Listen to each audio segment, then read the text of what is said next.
Hello and welcome to another Stampscapes Live. I wanted to test out this UINKIT paper, kind of a glittery, shimmery. I forgot what I called this one right here. What this paper kind of is reminiscent of glitter. I think a glitter surface maybe. A glittery pastel surface, I guess we should say. Okay, so I did this scene yesterday, and I really loved the look of it and that shimmery type of surface on there with those little subtle, soft pastel colors within the composition. It shows up a little bit better when I have this other light on there.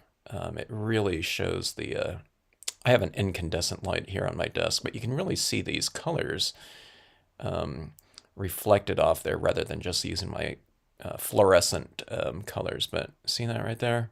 And then you can see it right within this space a lot more. Okay, so I'm not sure if during the live stream you can really see that. Here's this just straight, cold, fluorescent coloring on here. Maybe I need to change my bulbs because you can see things a little bit better. Hello, Crazy Cat and Phyllis. Good to see you. All right, so I think that this paper could be used for just about any type of scene, but I think it looks really good in kind of a cloudy, misty type of situation. So clouds, all right, so white ink. All right, now someone mentioned the lighthouse, and I thought maybe I'd do a lighthouse scene with some of this color in the sky, and then down in the crashing rocks and that kind of that mist down here. And speaking of kind of like a churning type of misty situation, clouds, but the base of waterfalls, I think. Sometimes I see this sometimes when I'm in a waterfall situation, or location, but you see those, I mean, you can see it right there, that kind of that color that would show up in that mist. And I think that's perfect for waterfalls. Okay, so maybe I'll do this on a horizontal here so I can get in a couple waterfalls. And then the trick here is to use a decent amount of white ink down here, but not so much that it obscures some of this down here. So let's see what we can do here. All right, so okay, let's see if I can use the same cotton ball. Actually, the ink is still a little bit moist on here from yesterday. That's surprising because that is a pretty fast drying ink, but I guess when you have this loaded up with that pigment ink in there, I guess it could stay a little bit moist. Hello, Crimson Rose, Kay, Teresa, good to see you. Jolene, happy Sunday afternoon, morning, nighttime, whatever time it is for you guys. But thanks for joining in. These cards should go reasonably fast. I always say that, but I don't know. I get caught up in doing all these little effects and getting lost in the process here. But we're talking about a couple smaller cards this time, not some 10 by 16, gigantic piece of foil or something like that.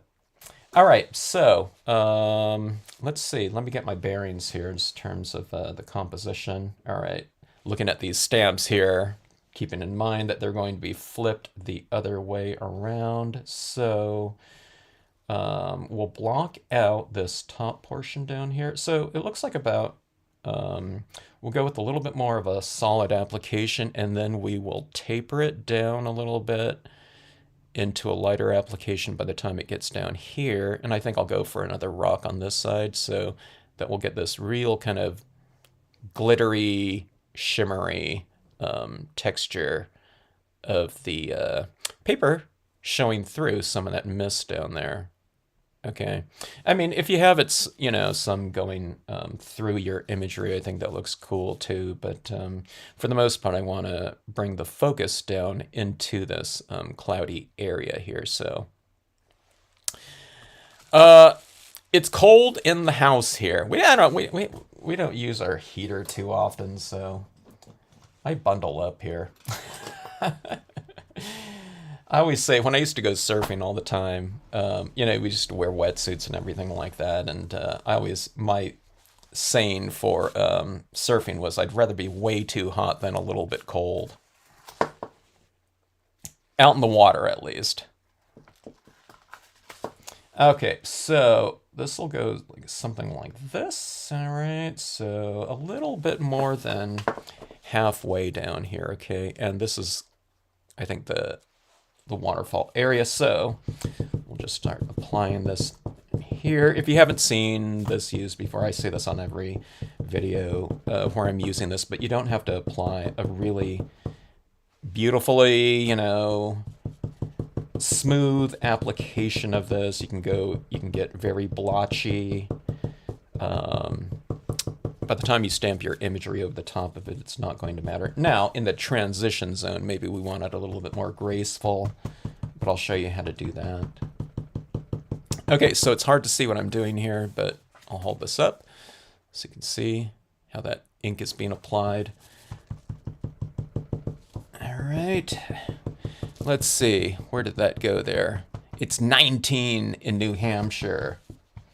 That's one of those things, see, I can't ever, I don't ever complain about cold. I don't know if I ever did, but, you know, I try not to sit around saying, oh my God, I'm freezing, you know, after traveling, you know, into the much, much colder weather states. And, back when I used to travel all the time teaching, I always bring up Maine because, you know, it's like during the winter time, I see this story all the time, but it always stuck with me. It's like someone was telling me about, you know, they were talking in class. I don't think they were telling me, but, you know, they were just, you know, there was 20, I don't know, however many people were in the class, and they were just saying, oh yeah, you know, you know, the power went out. And they were saying, yeah, it was like out for like a week, you know, last week or something. I don't know, the previous winter or something like that. They said, yeah, it's you know, it's not, you know, totally uncommon for that to happen. So it's like, wow. I mean, I'm sure they were all equipped. They weren't sitting in their houses freezing or something like that, but still. That is really, that's pretty insane, you know, that longevity of that outage in vastly colder weather than, you know, San Diego. Or where I lived, you know, at the time, Los Angeles. But the good thing is that we are getting rain today, and we sure need it out here in the West. All right, so let's see what we're doing here. I need to check this and get my bearings as well, but that's what it's looking like right here, okay? See how kind of blotchy it is up here? And that iridescence, or I don't know, whatever reflective type of surface is going to be showing through there, so. I think what we should do is we should do I'll do a tropical scene for everyone, you know, next time. Something nice and warm, you know, maybe a beach time type of scene or something like that with a really nice warm sunset or something like that. Tropical, maybe. So during the summertime, I do like winter scenes or something like that, you know, a lot of snow. So that, I always say that in scenic stamping, it's somewhat of a kind of a subconsciously transportive experience when you're doing these types of things.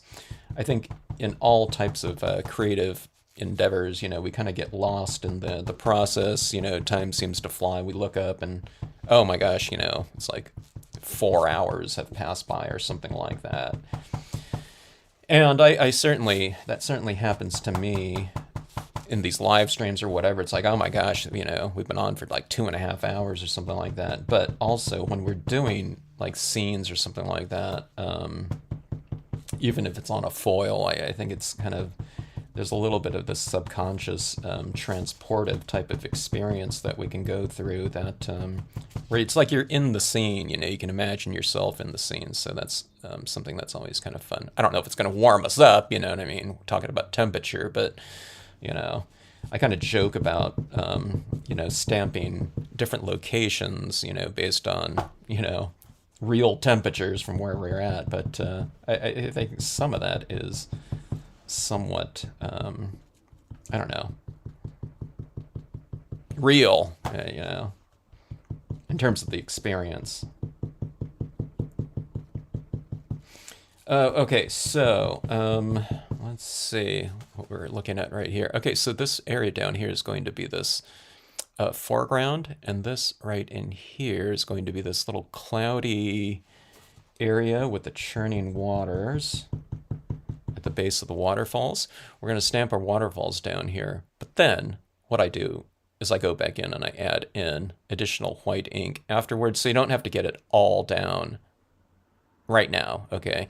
But I would get all this kind of blocking out area up top where we're not going to be covering up with an additional layer of white, you know, like on the base of the waterfalls. I would get this area done, because if you don't get kind of this coated and somewhat opaque to block off that background in there, if you wanted to add some additional white right over the top of the impressions, we're going to be, you know, adding, you know what I mean? We're going to be really pushing those areas into the background with an additional layer on there. So if you want those areas to be, you know, fairly dark, then we don't want to have to apply white over the top of it again.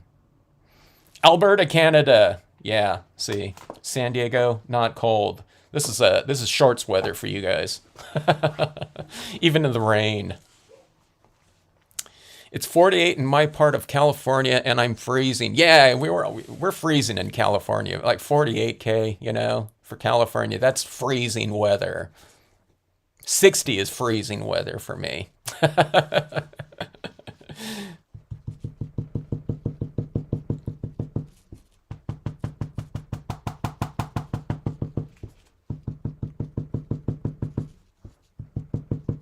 Okay, so let's see what we have here. I think that's reasonably opaque up there. Okay, so we get that nice shimmery area down below. It's going up in here a little bit. Let's see where this is going to go. Here and over there. Or I'll have it maybe off to the side like this, maybe. Yeah. Okay, so that is that on that one. I'm going to take care of the blocking out first, I think, on both of these scenes. Okay, so the second one, let's see, should we go portrait on this one? Maybe we'll go portrait on this one. Put this up here, while the rock's down here, like this, maybe? I'm just saying, I just feel like doing it in portrait mode just because I've done the, you know, like that one, you know, the previous one and that one, the waterfall one, horizontal. So just kind of mixing it up for myself, not because of some kind of compositional kind of consideration, you know, in terms of the paper and, you know, elements used in here. Okay, so that is that. So I'm looking at, you know, so this one's going to be from the bottom up in terms of that block out. And then I think we'll have some clouds coming in like this and clouds from below like that. So there'll be this shimmery type of element. Let's see which direction we should put it in though. Let's see if I have some clouds going this way and this way. Okay, I think let's do it this way. Well, my natural inclination is to put it right here just because this lighthouse is in here, but I think it might be interesting to go to have this angle like this, kind of going down into the lighthouse. Sometimes I do that light beam coming across here. Oh, the light beam. That might be interesting too, to put this here and then have this beam of light coming across. Okay, we're going to throw in the beam of light. I was thinking about not doing that, but I think I want to on this one. So, all right, so clouds like this. I guess on this one, I'm planning out a little bit more. A lot of times I don't plan out like this, but when we're thinking about the retention of a certain amount of surface, you got to plan it out a little bit, okay? Okay, so it's going from here to about, okay, so it's about midway up, I guess, and then I need to block this out because I don't want all that glitter showing, right through my lighthouse. So, all right, so it's like maybe like that. Okay, so here I'll just start up there, just so I know where that goes. I should really re-ink my white pad here. Well, I think I just did. I go through a lot of this white.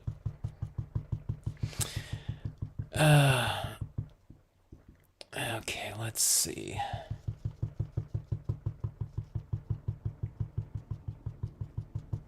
So I'm kind of curious then. I mean, our temperature is a little bit more controlled inside of our houses and things like that, but inevitably we're stamping in different types of temperatures. I'm just curious, do you think that influences, not from a seasonal standpoint, like holiday standpoint or something like that, but do you think, I'm curious to, if like physical temperature, do you think that influences what you stamp at all? Maybe the media, you know what I mean? It's like colder temperatures inside. I'm gonna emboss more, using your heat gun and stuff like that. I wonder if it does. I think it might come and be a slight factor, with the things that I'm doing, and not just from a seasonal standpoint, like I'm stamping Christmas, you know what I mean? But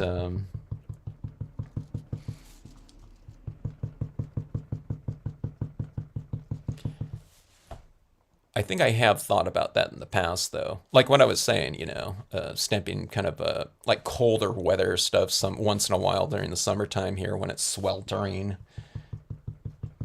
I think that I have done that many times. Or like a cool nighttime beach scene or something like that. I don't know, maybe more of the you know, the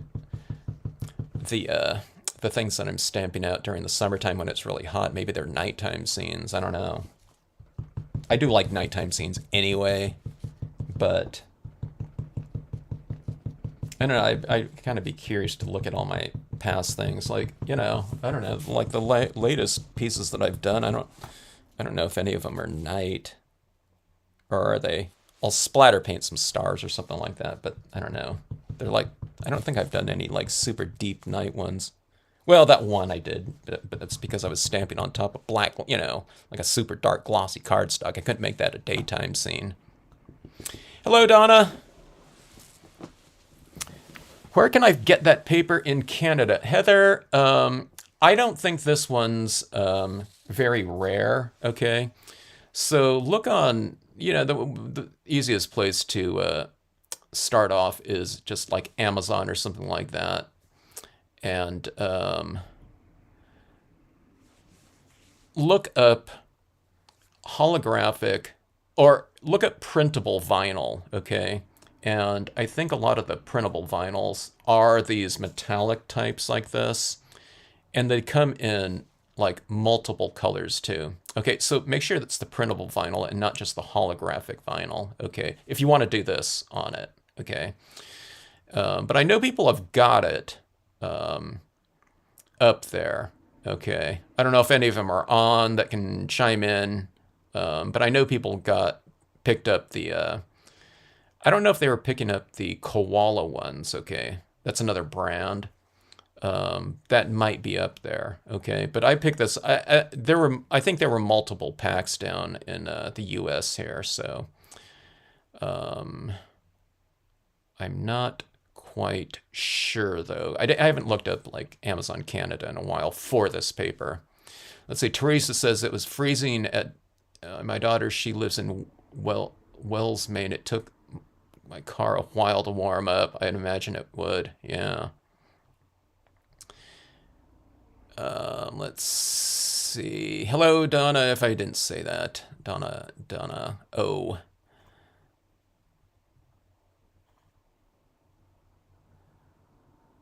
Hello, Margaret. Well, I tell you what, Margaret, it's really fun seeing what these stamps can do in these different contexts, too. Well, I don't know if it's a different context, but different surfaces and media combinations. It's so fun. So I'm kind of discovering what we can do with these stamps, too, all the time. Especially now that I'm a little bit more open or a lot more open to kind of experimentation. There was a lot of media that I didn't even know was out there, like vinyl. Okay, so I was looking at vinyls, or I saw them for the first time about a year. No, maybe it's almost been 2 years now. Because when I started looking for holographic cardstock, I realized, oh my gosh, that used to be readily available from different brands out there too. And then when I started looking it up, people said, hey, where can I get that? And I looked it up and I was seeing all this holographic vinyl. I'm thinking, what is that? I didn't even know what people were using vinyl for. Okay. But that's when I saw a lot of that. And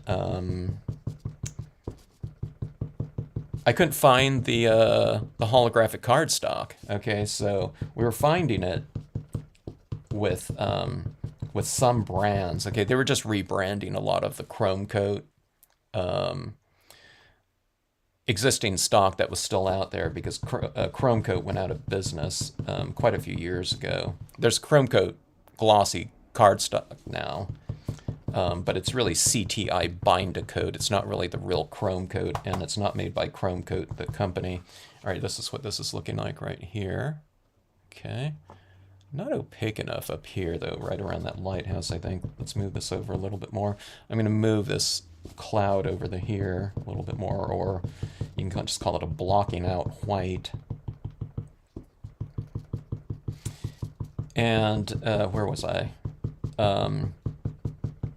Okay, so we were. I forgot what that company is that sells all those different types of papers. I think they're out of the UK. But anyways, yeah, we were finding stuff, but I didn't think to even try the vinyl because I was thinking, well, what's going to stick to the vinyl? This is like that holographic chrome coat cardstock that I was looking for. But now you can find like the Recollections one. Is that the name of it? I'm already forgetting the names of certain things here, but what happened to my cotton ball? Someone stole the cotton ball that I was just using. I don't. Where did it go? Oh, it's on the floor here. Okay, but yeah, the printable vinyls. Then the printable vinyls came across my desk, and then I just tried it with this one because I knew that Brilliance inks dried on the holographic cardstocks just fine, but I didn't know that this printable vinyl would be an even better combination. I mean, this is already dry on here, to my fingers. And I'm putting this on. This is a thick ink right here too, but it just works great. So I love seeing this type of, I don't know, this type of compatibility with new media. Not only compatible, but I think it looks really good too. So, I mean, I guess there could be compatibilities, but it might not be an ideal combination, but this really is here. So I don't know. Look that up. I don't know. Maybe someone can look it up right now too. On Amazon Canada. But look up holographic vinyl and see if it's printable. Okay. You can look it up right now. You're not going to be missing anything here.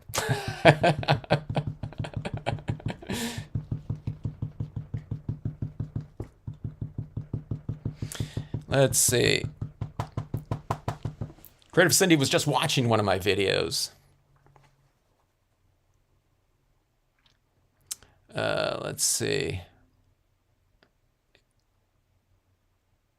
Sometimes they're harder to use when it's cold. Some of my pens don't flow as well. That's interesting. Yeah, when it comes to a lot of types of ink and viscosity and drying time too, Kay, now that you mention it. Those types of things have to be taken into consideration. There was something that reminds me of something. What was it? I'm trying to remember. There was something to viscosity, though. So that's a good point there. Yeah. Delphine does weather doesn't affect her stamping, so I think in general it doesn't affect mine, but sometimes I'll be doing like if it's 100 degrees outside here or something like that. I'm thinking, okay, I'm going to stamp something cool winter like night midnight scene. And I'll splatter paint it with snow or something like that. So I think it affects me a little bit, but just not on the majority of things. Things are a little more thematic, or if I'm experimenting with something like that. But yeah, the viscosity of inks. I mean, definitely when I'm going out to like a drier area like Arizona now. I keep mentioning that all the time because I don't know, it shocked me just how fast some of those inks dried out there. I didn't notice it either too much with my when I started going to conventions again and demonstrating. It's either that I wasn't really thinking about it, but at one of those shows, I think it was the VersaFine, not the VersaFine Clair, but the VersaFine ink. I stamped something out in that, and for my foreground, and that usually took for out here just air drying like a couple days to dry, maybe a day.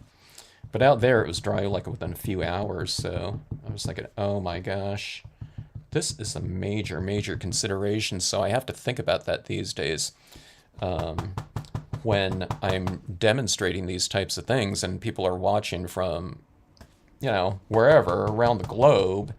And when they're telling me things like, hey, I tried that ink. Okay, I tried that combination. Not this one right here. This one dries on here. But if it's glossy cardstock and dye-based inks, and they're saying, hey, I use the Memento ink, okay, but it's just not doing the same thing, I have to think about where they are now. So that's a lot of times I ask them, okay, where are you? And what brands of inks are you using? What paper are you using? Because that becomes a much bigger factor where I've tested these things for myself before, but we don't have these big changes in temperature and I don't know, relative humidity and all that type of thing. If it's colder too, I mean, I would think that the inks would dry slower. Look at my shadow right down here on this paper and how you can see that kind of iridescence showing through in here. It looks different, right? So you can tell the amount of opacity that's been applied through the amount of ink here. So, hello,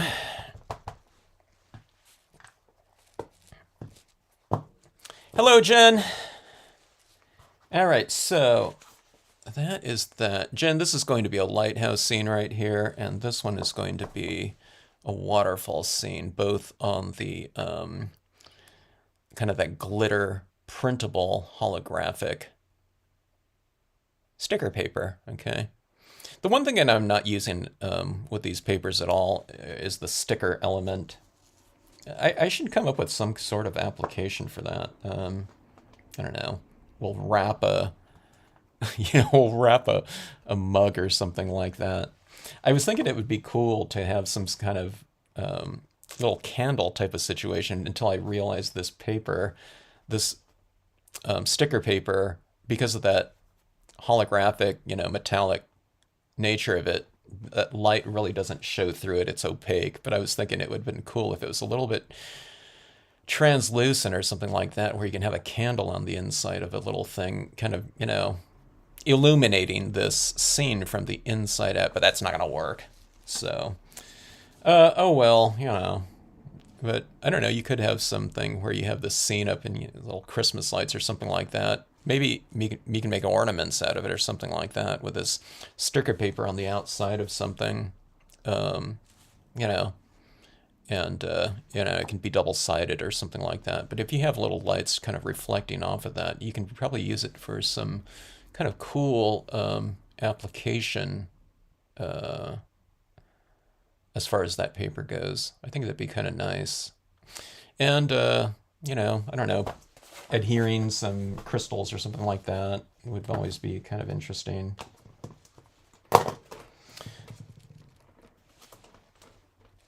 Hello, Linda D. All right, let's see here. Okay, so let's do this waterfall scene here first. Okay.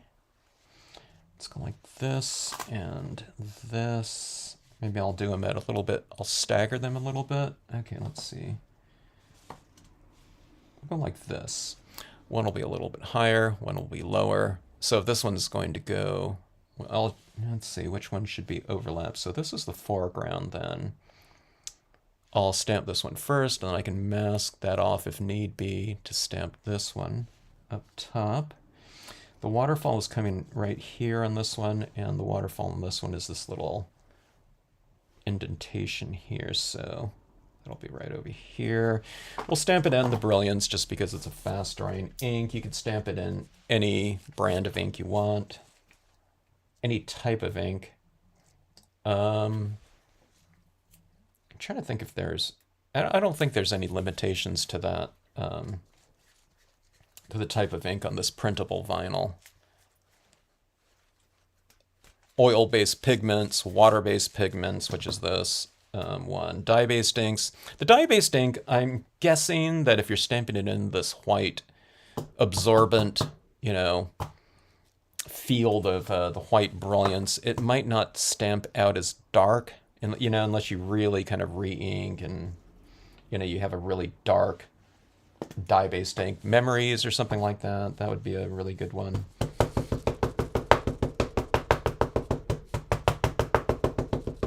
But it might stamp out a little bit, you know, 90% gray. I don't know.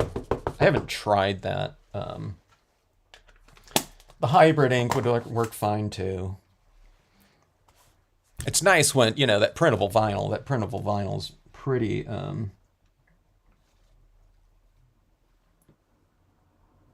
accepting of different media. The ones that I've tried so far, at least, with the brands that I've tried. I don't know, there's always something that, you know, someone will tell me, hey, I tried whatever, you know, and it didn't stamp out as well or something like that. Okay, now remember, this is the printable holographic foil, or vinyl. It's not the just the holographic vinyl, okay? The holographic vinyl, I don't think this white would adhere to it. You can do things on those non-printable types of foil, though. It's just that you'll have to, they're a little bit more delicate because you can just wipe it, you know, put your finger in here and it'll just wipe right off. But that being said, you can use those. I was using that before the printable versions, okay? But you just have to remember that aspect of it while you're working on it. Because you'll put your finger here and it's like, okay, that area right there has just removed. It's just lifted right off the paper. So you have to be a little bit more kind of, you know, you have to keep that in mind a little bit more. And then, did some of that come off there? I don't think it did. You know, like that. No, okay, that was from something else. Spray seal. So you just have to spray seal it when you're done. Someone said in the instructions, it said not to spray seal something, this paper. I think maybe that's because, now that I'm thinking about it, maybe if you print out in an inkjet printer, like type, you know, text and things like that, if you spray seal it, it might make that lettering run. But we're not using, you know, inkjet printer, you know, inks on this application, so I think going over it with Krylon or something like that would be fine. All right, so second impression here.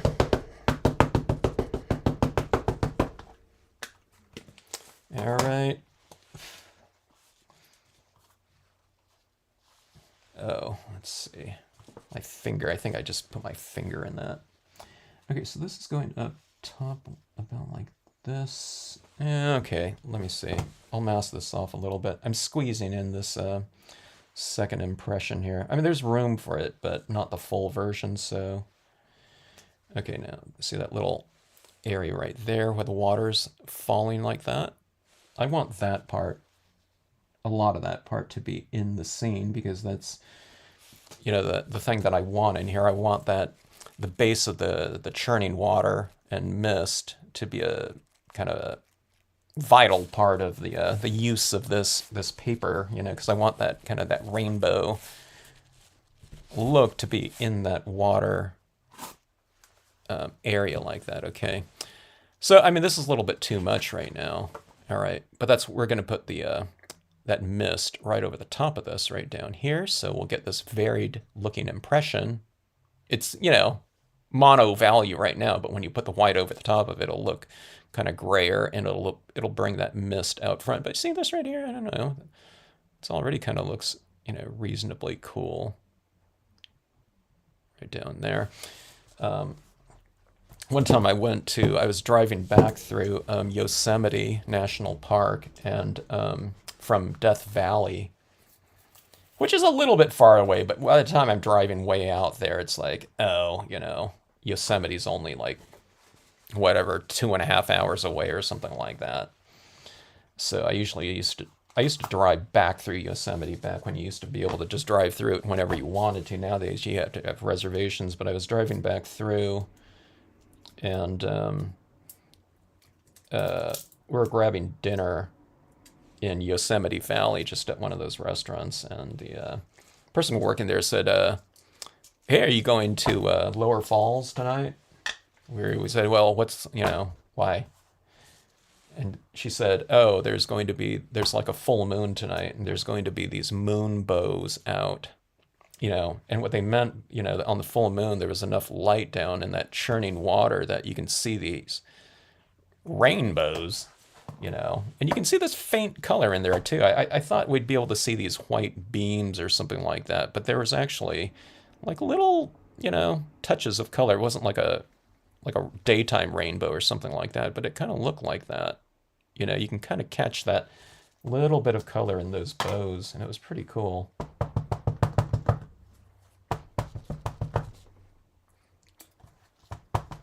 And a lot of people going out to see those things. I had never even heard of moon bows before, but there were quite a few people out there that night. I don't know if they were just out there, just, you know, maybe they go to the waterfall anyway. So I don't know how many people were out there specifically for the moon bows, but I don't know. Like I said, there was quite a few people. These days there would be a gazillion, though. I probably wouldn't even be able to find parking, even if we could get it, even if you did have reservations to get in there. All right, so those are the boulders with lichen down there, and see, I blocked that area off so that we wouldn't have all that, you know, that color showing in those rocks. If you have a little bit showing in there, like I'm sure there's some of that color up in there too, but you know, no big deal. I don't want all of that just all throughout there. That's why we do that blocking out there. So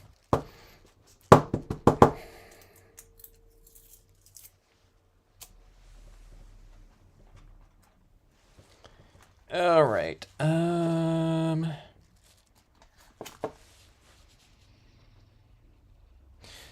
Let's use a couple more of these on here. Images from the set here.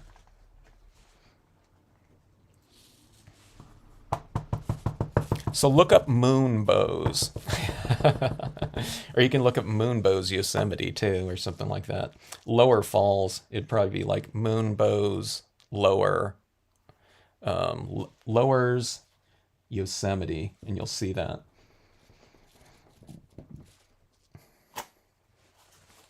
Okay, I'm just using some of the little leaves off of this one right here, just to kind of break that up a little bit. See, this is kind of like, I don't know, it's a little bit too symmetrical in there.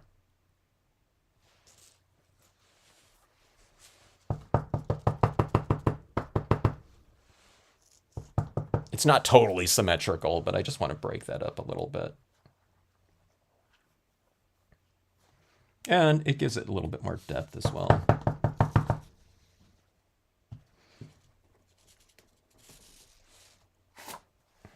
So it kind of frames things off a little bit more like that.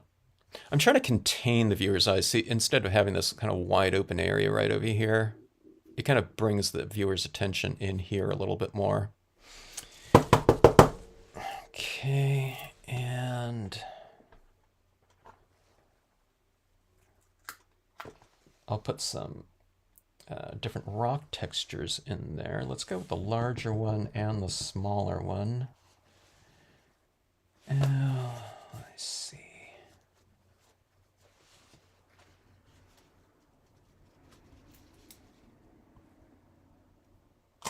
When you add these rocks in like that, it kind of makes this area in here seem a little bit more shallow. Okay, so we're saying that it's not going down like 10 feet or something like that.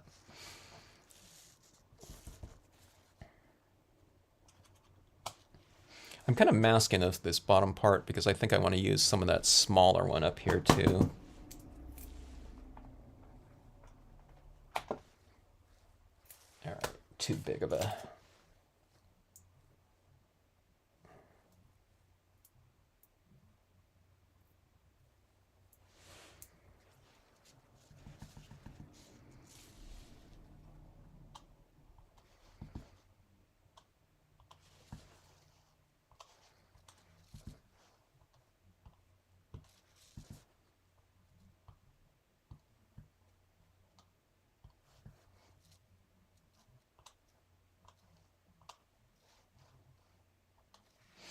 All right, see that those little elements down there?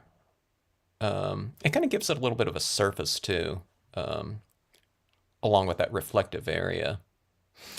All right. It's one of the differences between, I guess, working on that, these holographic types of surfaces. It inherently has a little bit of depth to it. I mean, these things look like they're, I don't know, distant from... There's a certain amount of distance from these impressions and the surface like that, just inherently, as opposed to, like on a piece of, white paper or something like that. There's a little bit of depth to it inherently. And that's something that I'm always trying to add into my scenes, is depth. But it's nice to have it just, like I said, inherently in the paper where you don't have to create it, all of it at least. All right, so that is the composition there. I'm not done with that, but let's get with the impressions on this one right here. I need to look those up, Hila. What is everyone using now that the color box stylus and foams are no longer available? Huh. I use paper towels. What's everyone else using? A lot of people probably were using other things. Was that the life-changing blending brushes or something like that? One company calls them that. I haven't used stylus tools like in, I don't know, like 2 years or something like that. Here's my stylus tool. It's like going back to finger painting, going back to going back to kindergarten or something like that when you're doing that type of kind of application.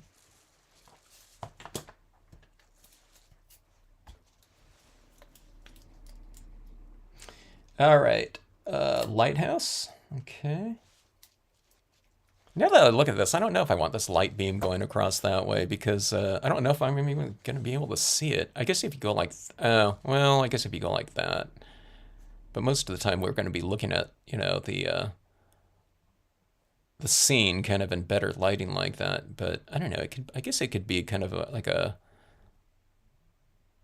invisible element, except at different angles. But then again, if I have that light beam going across there like that, it's just going to be blocking out kind of that area or some of that look in there in the lighting that we would be looking at it at most often though. Okay, It's usage of that is still up in the air. The light beam, the addition of a light beam. We'll see how it goes here. Okay, all right. I'm gonna mellow this. Okay, so your transitions. Okay, things kind of taper off, like at the sides of designs, at the base of designs. Here's one of those things that you can do is to have these areas blend in with something. See, there's no transition zone right here. This is a hard edge right here, but this area down here, I'm going to blot off a little bit so that stamps, it's drier down here, wetter up here, so it's going to stamp more crisp and lighter around the perimeter in terms of my impression. And if it stamps out lighter around the perimeter like that, it'll blend in with additional images a little bit more gracefully. Okay, something I always talk about in my classes, like in my first class, are the transition zones, okay? And the simple, easiest thing to do is just to wipe it off, dab it off with a paper towel, okay? You don't take off all the ink, but, you just take off some of it. Okay.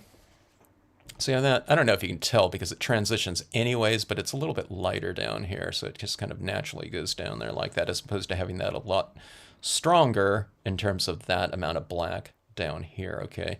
And I'm saying that because I'm going to be using some additional rocks down here, and when that's lighter like that, then I don't even have to, stamp this out and mask it and stamp that one in the background. If things are just kind of naturally kind of tapering off on the edges, then you don't even have to worry about that, and all that's kind of taken care of in the impressions itself. You don't have to employ kind of your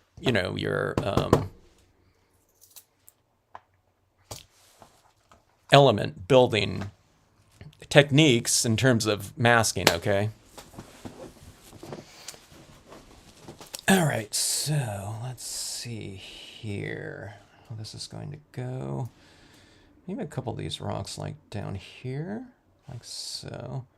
I don't think I'm going to use the Seaside Cove in this one, because I think that might block off. I would in another instance, but I want to have this paper kind of more of a visual factor. So, instead of, blocking it off another area with like a horizon line or something like that with the ocean in there.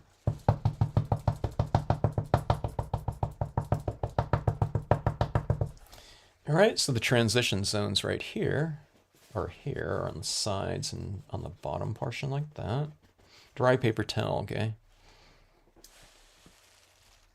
I'm going to put this at a little bit of an angle, giving this scene a little bit more visual movement. You don't always have to stamp things out kind of, horizontal, okay? So this one has a little bit more of an angle to it like that. All right. And then this one right here, I think I'll go like this.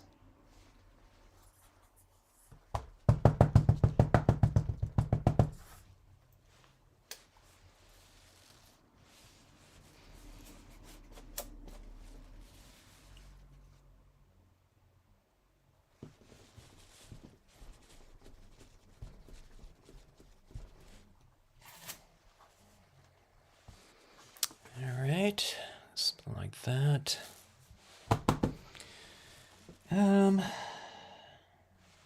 I could add another layer of these rocks up here if I want to. And let's do that here.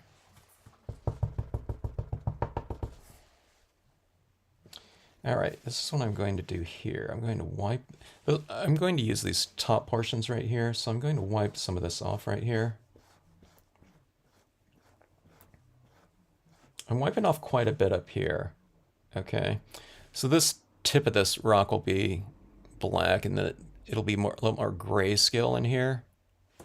And then what I'm going to do is I'm going to mask this off like so, okay? And we'll get another layer of rocks back here. It's like, I don't know, whatever the kind of a tide pool area. Like that. Okay, so right back in here. So these areas in here will all be the kind of the crashing waves like that. All right. And let's use the cloud cumulus, I think, up here. I'm going to do this in just a really pale blue, I think. Well, it can't be too pale, otherwise I don't think we'll be able to see it very well. Or will we? I'm wondering if a salvia blue will look okay. I guess if it's invisible, if I stamp this out and it's invisible, then we can just stamp a darker version in there too, right?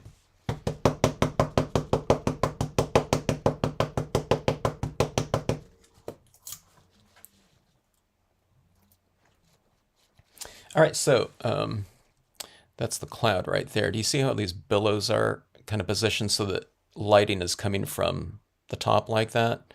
Well, I'm going to stamp this up here, so I want that lighting to be coming from underneath. So here's my transition zones on sky figures. It's just right around on the perimeter like this.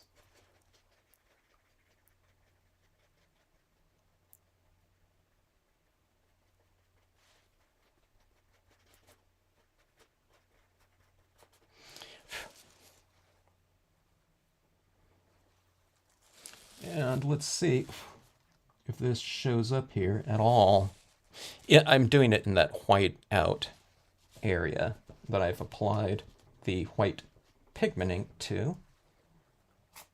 Yeah, okay. It's a really light addition like that.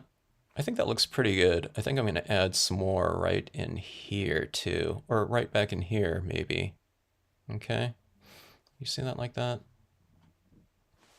Let's add a little bit more of that cloud. I think that's a pretty good element in there.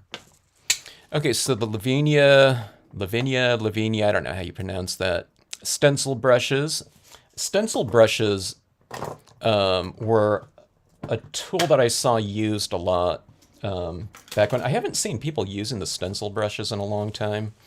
Like 20 years ago, I saw people using those a lot. And some people called it, it also went by the term of stipple brushes, but they were really stencil brushes back then. But you saw it being marketed as stipple brushes too. It's like people are adding like stippled kind of applications of ink, and that really looked really good. I knew someone that used brushes exclusively back in the day.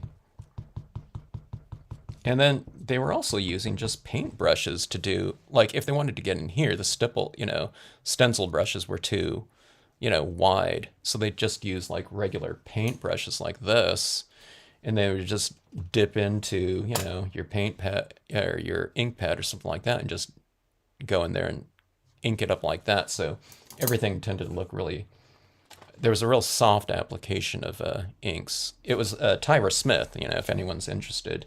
She's got a bunch of stuff up in the Stampscapes gallery section, like gallery upon gallery. I don't know how many scenes she has up there. Might be 200 or something like that. But if anyone wants to see that type of application in mass, she used other kinds of techniques too, but that was one of her main processes as far as dye-based ink applications. I think it was, I'm trying to remember if it was all on glossy. It probably was. Okay, so I'm building this up a little bit more. More than, higher up, more than where the cloud will go, okay?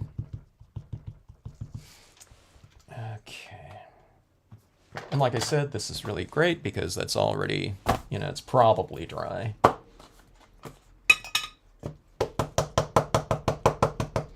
Okay, here's these clouds like this. Okay, so the billows were facing this way. See how I put that arrow right there? Someone showed me that's what they did on their cloud stamps so they could tell which way the lighting is coming from.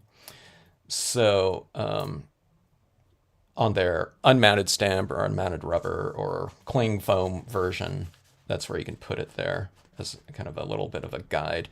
Wiping off the perimeter like this, especially the top edge. Like that. You don't have to do that on every instance, but this one's just kind of going out there like that, where I want that to taper off really naturally, and where it's not harsh going into that, glittery area like that. Okay. Now this is a really light blue, so I'm not masking off my lighthouse. I just don't feel that I really need to. Okay, so see that? See how it's really graceful, like right in there? This is a really light color to begin with anyways, but just doing this little bit of a wipe off like that. So around your moons, suns, whatever, Milky Way, any type of sky figure, just kind of wipe it off, and it'll make your stamping life go much easier. Speaking of like ink applications and blending tools and all that type of thing, you don't have to blend in as much if the imagery just inherently blends in already. Okay. All right, so this is going in here, like right behind in there. So you have that. Look at that, it almost matches the color of the paper a little bit, like that. It's like night and I don't know if that looks day, but that looks more kind of like nighttime like that, but I don't think I'm going to put that light beam in there. I kind of like that as is. In fact, I might like some of this cloud formation down in here too, or just some of these colors a little bit more, like throughout here, like that. Okay. Now I'm going to be adding in more white in there, but I just wanted to get a little bit more of that light blue in there. I thought that looked pretty cool. Okay, now let's see right here. All right, so that is, those are the basic compositions right there. So let's go and finish these ones off. Okay, let's start off with, I'm not even sure what colors to bring into this one. Let's go, definitely some blues. Okay, and we'll be doing it with the colored pencils. And black for shading. I think on this one right here, I think I'm going to bring in, see those purples in there and that paper and that color? It's interesting how you always have that kind of yellow and, the entire rainbow of colors in there. I might have blocked out this a little bit. Okay, now see some of those colors are showing through here a little bit. Let me see. I can see more of these colors with this. Okay, no, those colors are down there. Okay, so see, that's what I wanted in here, in that area. I just flipped on my incandescent light in here. So these fluorescent lights kind of wash out some of these colors a little bit, so you can't really see them as much. And it's a real diffused color, or lighting in here, I should say, for this, for my studio here. But I think on the paper you can't tell just how much glitter is showing through in some of these areas like this. So ink blending brushes, and I use daubers and kitchen sponges. Excellent. Linda D. Hello, Linda B. Okay, let's see here. Going in. Okay, now on this lighthouse, I want this to be, I want those, those windows to be, now I'm thinking about that light in here again. I don't know, we might put that in there. Or it'd be good as in here as a word stamp. Oh, okay, maybe I'll do that. Okay, I was going to put these birds in here, but if I do that right now, I might limit myself in terms of like a word stamp placement. Okay. So I want this window to show up a little bit more. So I'm going to bring in color into this lighthouse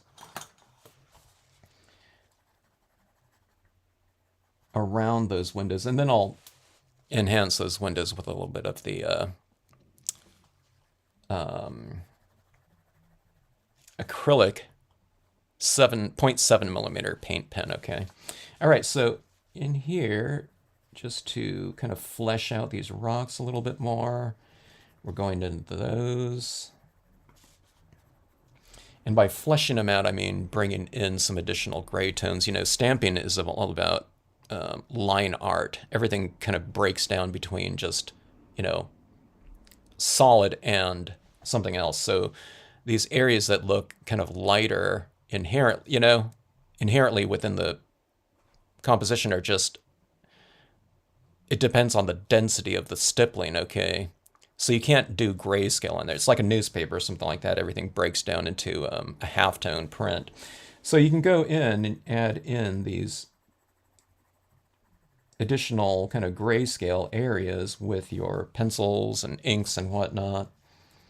On this one right here, I don't know if inks would work, but you know, speaking of things like the stipple brushes and you know, more brushy type things, you can probably stipple in inks on this one. But if you go in with, you know, too thick of a saturation of ink like this, what you're going to be doing is you're going to be removing probably that white pigment ink that's been applied down here, okay, because it's just, you know, it's water based and it'll probably go back into solution and wipe right off. But you're just, you know, those little stipple brushes are like little hairs, and if they're just kind of dabbing in color like that, I think it'd work just fine.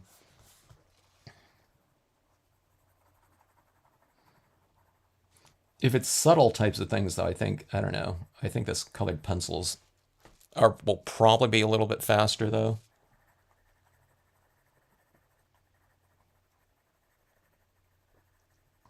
But I don't know. If you have a large scene, though, 8.5 by 11 full size or something like that, if you have some large stipple brushes, it might be, you know, faster to use something like that. I don't know.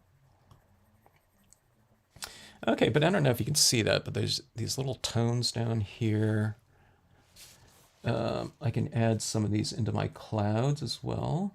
Kind of leave it a little bit more billowy up top though, like that.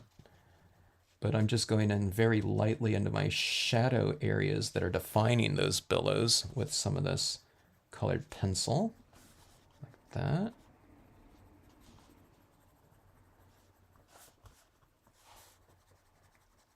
One of the things I always do on my scenes, I do it less though on this holographic, you know. Like on here, I didn't do any, but I usually like to put a little bit of a vignette around the perimeters, so I don't do that too much on these holographics. I think it would stand out a little bit too much in some of the compositions I'm doing, so I don't do it. Because one of the things about the holographics like this is that you're working with, I mean, everything is reflected light, but you have more light coming off of the scene.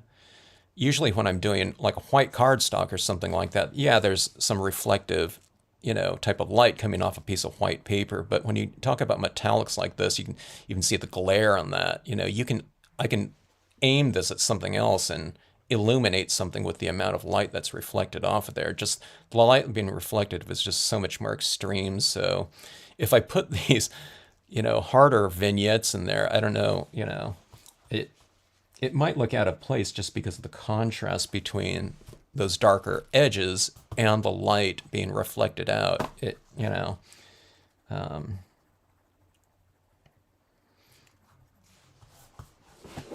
hadn't really thought about that. I'm just trying to think about it in theory because that's such a strong kind of a compositional element in my other scenes. You know, the vignette. You know, just kind of framing the pieces. All right, so that is just that blue. I really love this blue on a lot of these different scenes.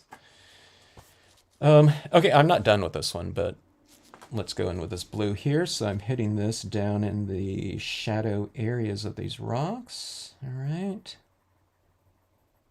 Okay, so if anyone was on yesterday, we were talking about some of the, hello, Froggy Fresh.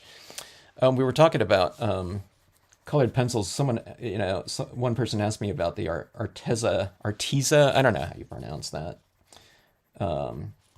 colored pencils, and I was recommending them go on to a like a colored pencil forum or something like that, and just see what the breakdown is between the different brands, or at least some of the main brands that would be noted. And I looked that up today, and I just logged onto one site. Okay, I'm sure there's going to be different opinions about this, but a best overall pack in terms of quality and value were those Artezas.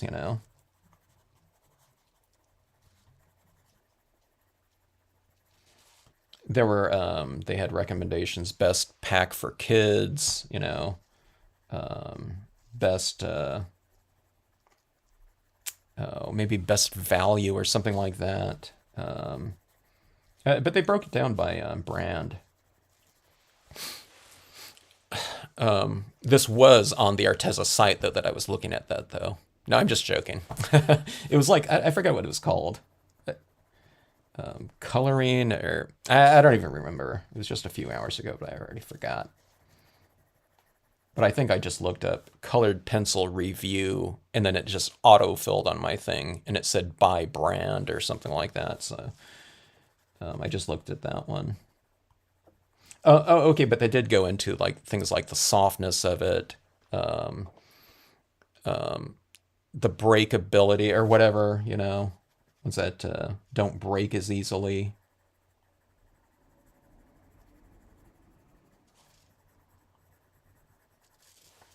I didn't look at it too long because, I'm not in the market for some new pencils at this point in time, but always good to kind of keep up with some of that stuff. Okay, so you can see where I'm adding this blue here. It's just kind of in the shaded areas. So again, it's just kind of reiterating that shaded area of the designs, okay? So I'm going into the darker areas and I'm just kind of going out a little bit into that lighter area, okay? I mean, you can go more. You can have, kind of, you know, areas of the rocks that are, there might be a tree over here blocking out some of that light. So you don't have to just stick only to the shading convention that's, inherent in the designs, to do whatever you want. But you can start off, if you don't know where to start off, I just start off in these darker areas down here. So like in these shadow areas of the rocks like that. See, it's starting to flesh in a little bit more. And then you apply this colored pencil over the top of some areas and it becomes a little bit more, opaque, where these colors won't show through. Maybe you don't want them showing through in, like solid rock or something like that. Or less so than it is. So if you decided, oh, wait, I should have blocked that out more with white, then just, I don't know, you don't have to add more white. You can just go into it with more colored pencil too, or something like that. I guess it's a white colored pencil too. I hadn't really thought about that. I don't think I've worked with that at all.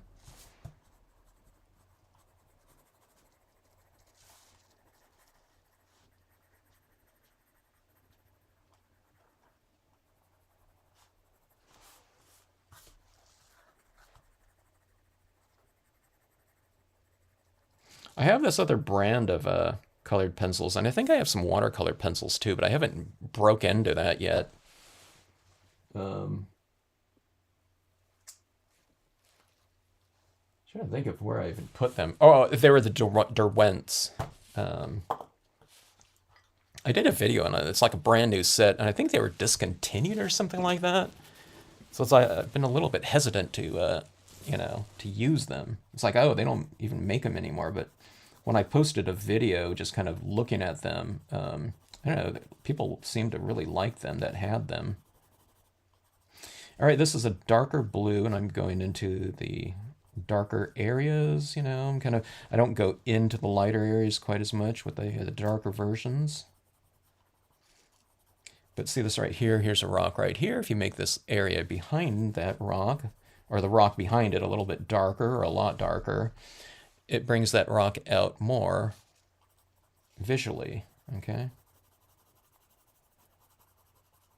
That's what we used to call in like art school when someone would have something and you kind of darken the area around it or something like that to make something come out by you know, a change in contrast or lightness against dark, we'd always say, okay, that, yeah, that area pops right there. In other words, it like pops out. Let's put a little bit of moss on some of these rocks too, I think. Okay, I'll do that after this darker blue. This is darker blue is a harder, I can tell this is it's not as soft as that light blue one. So there's various hardnesses within the same line of, you know, pencils here. So this isn't applying as easily. So let's go to, let me try this one right here. Look at this one, it's barely been used. Okay, this one's much softer. I'm getting much more of a easier application of it. I'll do some of these rocks over here and you can see if you can see the difference.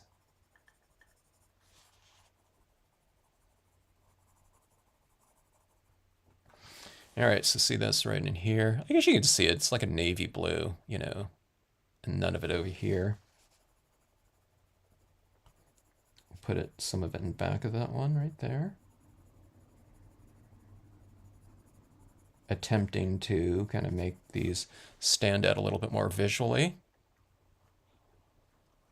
Not my favorite colored pencils. You gave mine, I gave mine to my mother-in-law.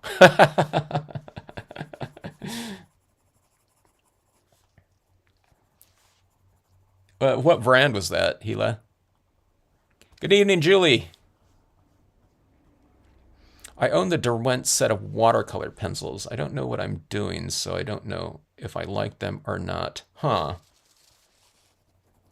I have never used the watercolor pencils in a watercolor type of application, you know, where you lay some of it down, then you kind of go into it with a brush or something like that and have it kind of that water reactive type of look to it. I do like the looks of that when I've seen that, but I've just never done that myself.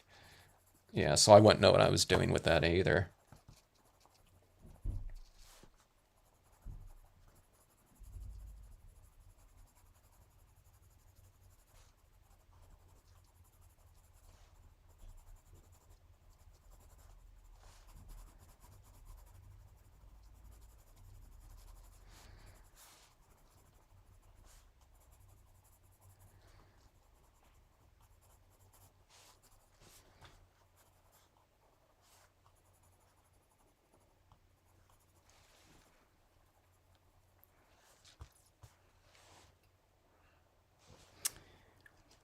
Hello, Jeannie.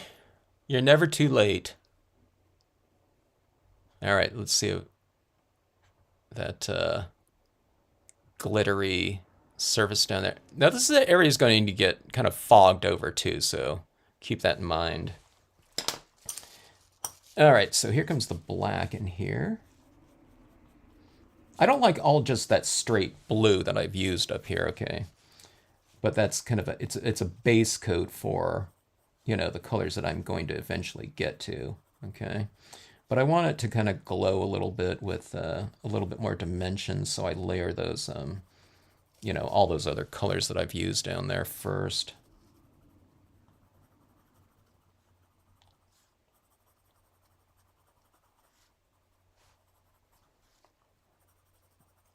I'm not a colored pencil expert, like, by any means. Okay, I'm like a beginner, if anything. So keep that in mind here in terms of my processes.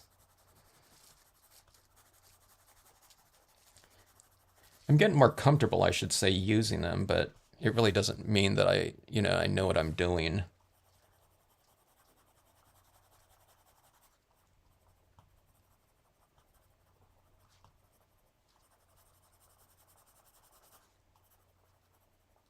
I guess I generally know the gist of kind of what I'm going after, though.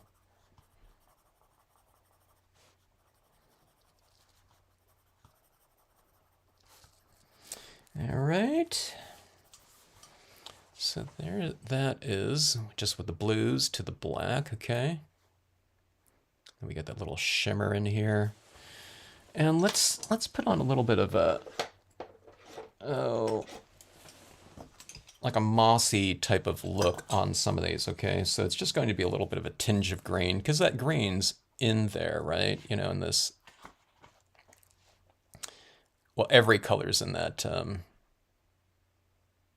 holographic glitter, you know? So let's see how this goes. I'll just put a little tinge of it here and there. Maybe I won't put it over everything, but I don't know. Can you see that right there? Blurred. Here we go.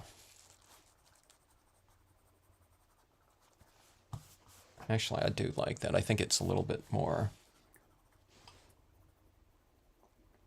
Oh, it's a little bit more dynamic. I guess what it is, too, this green is really standing out. It's a real yellowy green, but everything else on the rocks and everything like that were... it was a cold composition, okay? It was a cold color scheme. And what we've done is we've just kind of just instantly widened the temperature range of the piece by adding in that kind of warmer green into it. Okay, so I added that in there, but now I'm going to mellow some of it off with a little bit of this darker green. Okay, so I'm coming into it a little bit. Like so. But those little splashes of warmth, I think, work pretty good.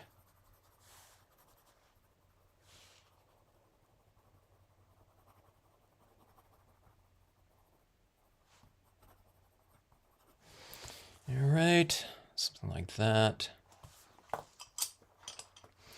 All right, let's go back to this one right here. This one right here, I don't think I'm going to add too much in here. Okay, this was the blue that wasn't working too well. I think this was the one that applied easier. Yeah, this one's like much, much softer.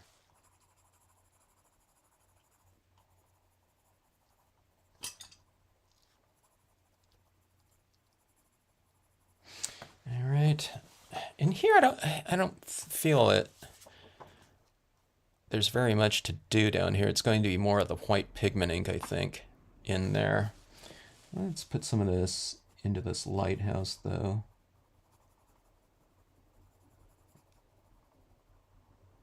It gives it a little bit more of a little bit richer of a black in there. Even if it looks black, it's layered now with two colors of blue on there. Even though it's fairly subtle, it just looks, I don't know, it's more substantial. It stands out a little bit more in terms of richness, rather than just kind of like a, you know, monochromatic black or something like that without, you know, without the color on there. Glad you like it, Donna. It's fun. It's fun doing this in here, I find.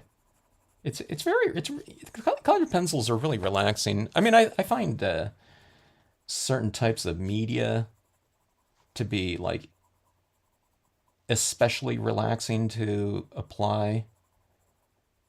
I'm trying to think of if some are not relaxing to apply. I don't know. I guess there might be something where there's something where it's a little bit more precarious. Maybe pigment inks, like a black pigment ink on a like a foil or something like that. Now this is vinyl holographic, not this one, but I'm talking about like the you know, like the chrome coat or something like this.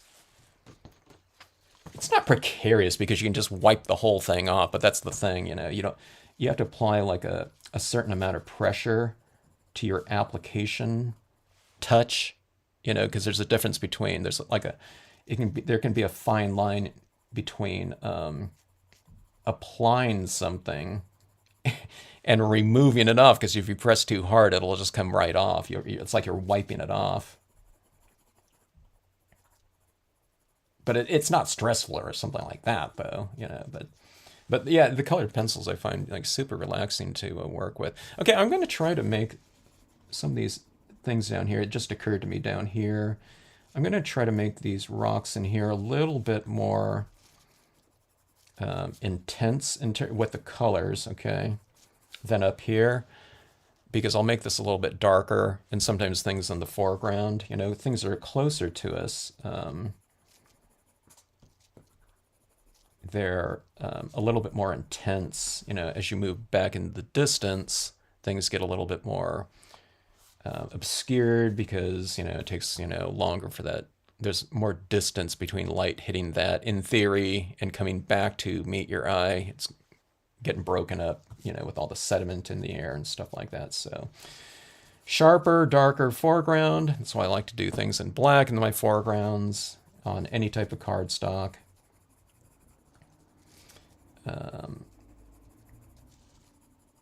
So let's do that here too. I don't know if, like I said, down here it's like splashing waves, so I can't really make this darker. I could, but I don't think I want to. All right, so that is that. So doesn't that look, you know, reasonably dimensional like that? You know, again, it's just that paper, so it doesn't have to be this paper. You know, I think the starry holographic would look cool on this one. Just about any of those ones. Even just the plain holographic would look cool. But like I said, this one's like that little, I know it looks like glitter to me on that surface. Okay, so now I decided to go darker down here. I'm going to get a little bit more liberal with the application of the black down here.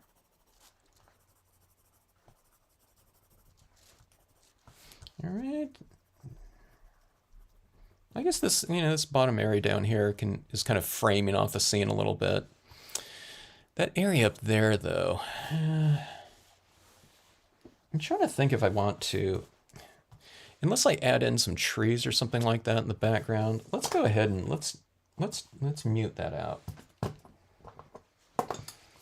I want the viewer's attention down here, which I think it's going to go, but this area of lightness in here, unless you have something back in there, there's not room for like imagery up there, but let's just get rid of that, okay?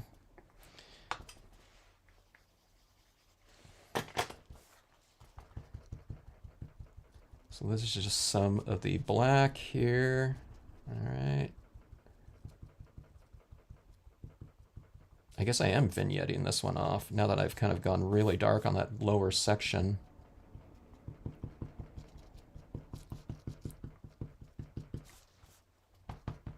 Or maybe I'll leave a little bit of lighting up there, like there's a little bit of a, I don't know, some sort of horizon glow or something like that. Or maybe the moon is rising from that background, you know, where you're going to get some moon bows. Yeah, like something like that, a little horizon glow like that.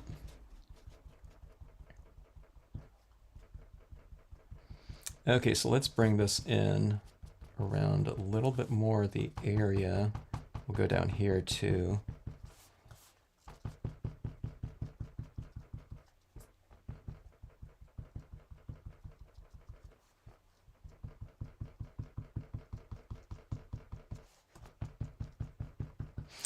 All right. Okay, and that little area of lightness in there, I'll go back in and we'll just start applying some of this white in here too on both of these scenes.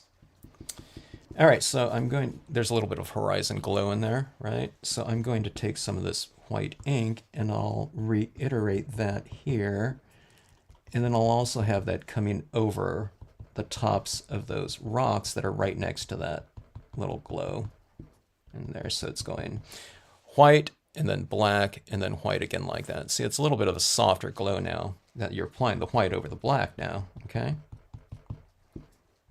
Let's bring that in there a little bit. And this is where you can alter your impression values too. Everything was stamped out in black, but now you can kind of play around with the lighting on that imagery, giving it a little bit more dimension. Look at that lighting coming through there now.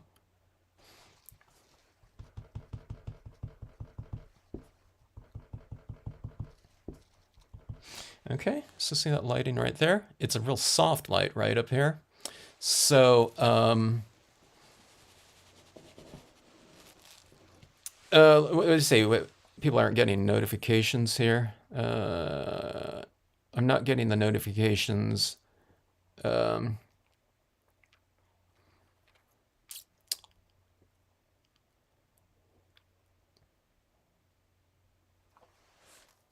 yeah, I wouldn't know why you're not getting notifications.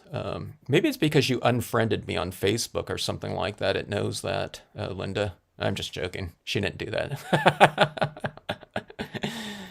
um, I wonder if it's because he's using a third-party app to. I don't know. Is everyone else? Are you getting notifications here? Uh, you know, when I go on, I don't know. There's some kind of delay maybe or something like that with some areas. Okay, so there's that soft light like that. Okay, so we're going to bring that soft light down in here now. Okay, but see this rock right here? Let's put that soft lighting over the top of that.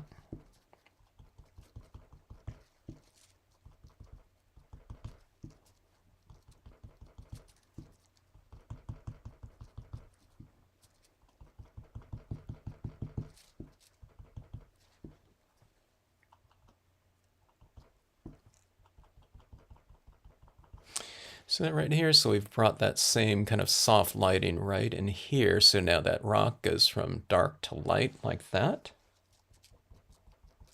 Kind of in that churning waters down here. And let's do the same thing. Remember where I stamped this waterfall right here because I wanted that part in the scene. So now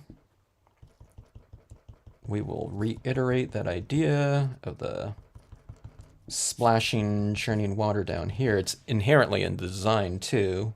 Kind of that, I put these splashes right at the base of the waterfall, but now you can kind of add that mist right down in here.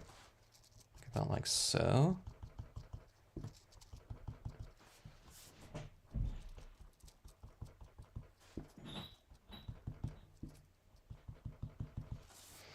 Okay. It's looking a little bit more kind of visually dynamic, playing around with textures like this.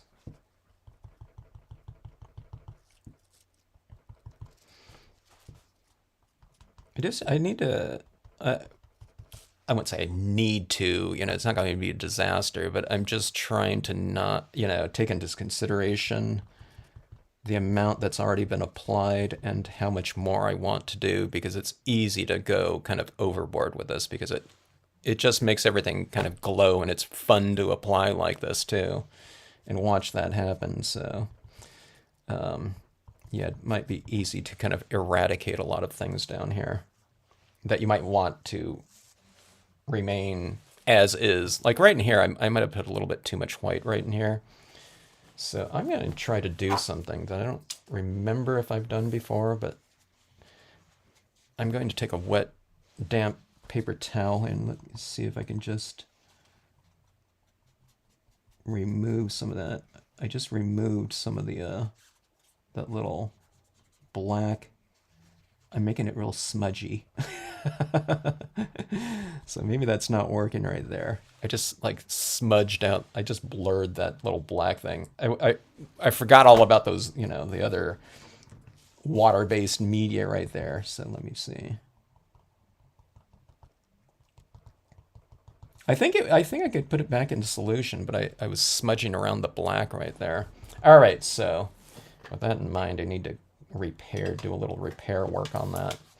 Okay, so here's the paint pens again. I'll go on here first with the larger 3mm. Okay, and let's add some of that splashing water down here, and I'll put in this little kind of shimmery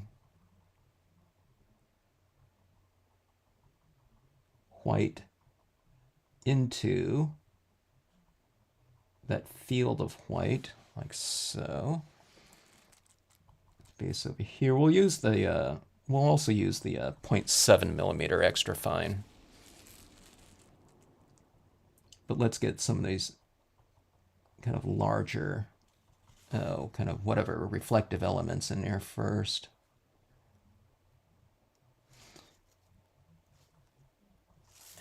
Okay, I don't know if you can see that. Here's what it looks like that. You might be able to see that white. Actually, I don't know if you can. I'm trying to dull that out, where it's not so reflective like that. I don't know. I don't know if you can see that white in there. If I bring it up more, it's going to be out of focus. Okay, let's bring in the extra fine right here. The extra fine is going to be the thing that I use most in here. Uh-oh, I'm on TV at Jeannie's place. We still have snow on the ground, and I'm ready for it to melt all the way. The next scene we do will be for Kathleen, and it's going to be like a volcano scene. So instead of, we'll use the same waterfalls, but they'll be pouring hot lava. How's that?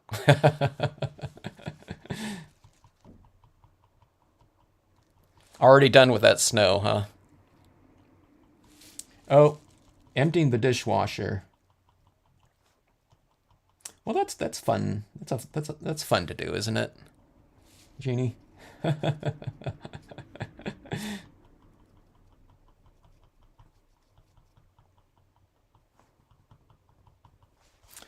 right. The Dr. Martens, would be easy to do down here. Maybe I won't do the Dr. Martens. I'm doing that on all the time these days. But getting some more of these splashes down here, like so. Okay. And let's go in and add some little highlights on our rocks. Again, kind of makes them a little more textured too, but gives them a little bit of extra dimension. So on the top sides, surfaces of these rocks, we're adding the highlights, where on the lower sections, with the colored pencils, we were adding the shadows. On the top sides of some of this moving water, I'll add highlights into those areas as well.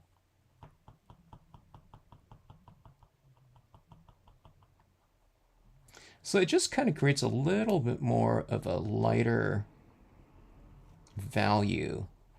I mean, this looks white down in here, but when you add the white acrylic pen, it's just so much more opaque, so it's whiter. So these are kind of like the little kind of highlights. I guess they represent the much more of that reflective area on those falls. So I like to do it on the top sides of these falls like that. Or the top part of the arcs, I guess.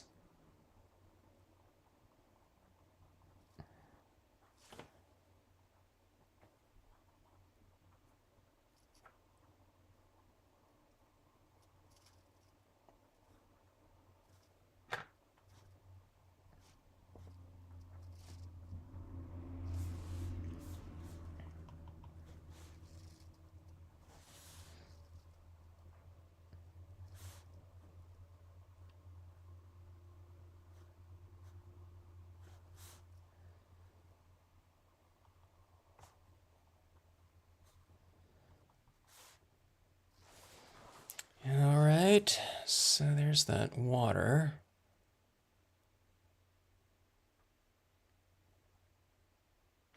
We need a little fisherman or something like that. It's like a fisherman's dream, fisherman's dream or something like that. Not this guy, but just for an example. Actually, that wouldn't look too bad. This type of thing like that. Huh.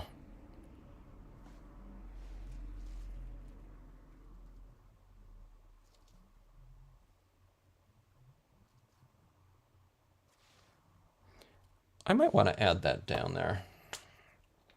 I watch these videos sometimes of these fishing videos where, I don't know, these guys go out with a like a GoPro that's probably like either a hat or on their chest mounted GoPro, and they're just fishing. But I've been watching this one channel, not a lot, but I think I watched one video or two, and it comes up in my feed a lot, my YouTube feed. But he goes and fishes in these little streams, and he's pulling out these I don't know, like either browns or golden trout. I don't know where he's at.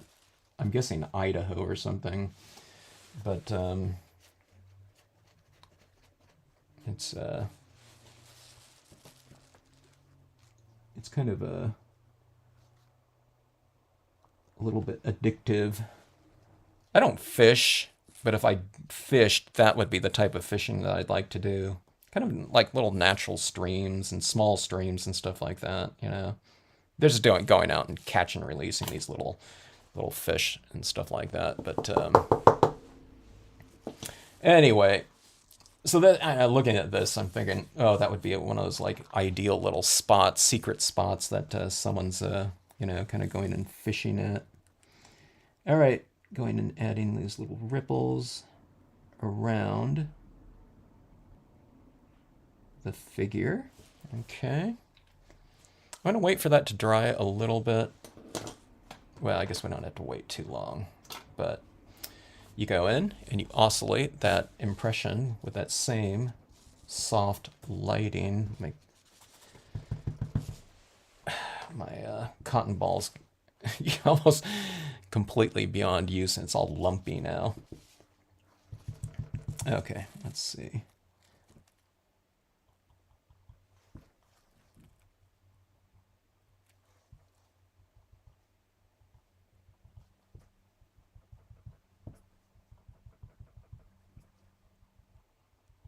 So see, you add that same kind of soft lighting into that setting, just like it is at the base of these rocks, and so on and so forth. Let's add a little bit more right there. That's a little bit too sharp. It's a little bit more dreamy when you add in this kind of this lighter illumination right around in these areas like that. All right.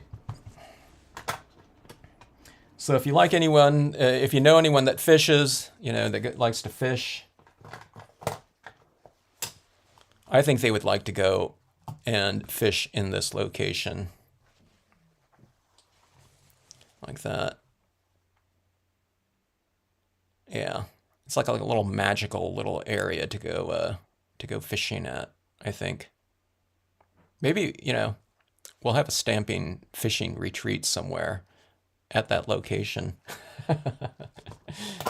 All right, so this one right here, this one's going to be a lot of fun. Okay, so there's a lot of crisp imagery right down here, right? I think it looks fine as is, but I think it'll look even better with a lot of this kind of diffusion down here. So see like this rock right here, it's real sharp. All right. And you just go in here like that and see that suddenly, I mean, there's still that sharpness on the top sides of it, but you've really kind of expanded on the textural range of this image right here just by, it took like, I don't know what, like 2 seconds or something like that. Maybe don't do it to all of them, so that you have some kind of contrast in here, but you can have contrast just within this, that one impression right there. So I think you really, it just expands on a lot of different things. It's light on dark, it's soft against crisp. It looks things that are kind of more muted with a little bit of this pigment ink look more distant. You're pushing it back in the distance because you're kind of physically putting something in front of it in the form of fog, right? It's not something real super harsh or anything like that, but see these clouds right here? I'm just adding a little bit more pigment ink over the top of some of these. So see that cloud right there looks a little bit more illuminated now. It's really subtle. So here, I'll do it again right here. See this one right here? You just put a little pigment ink right over the top of it like that. Maybe just put it on the top sides of it, like that. And it's a little bit whiter there now.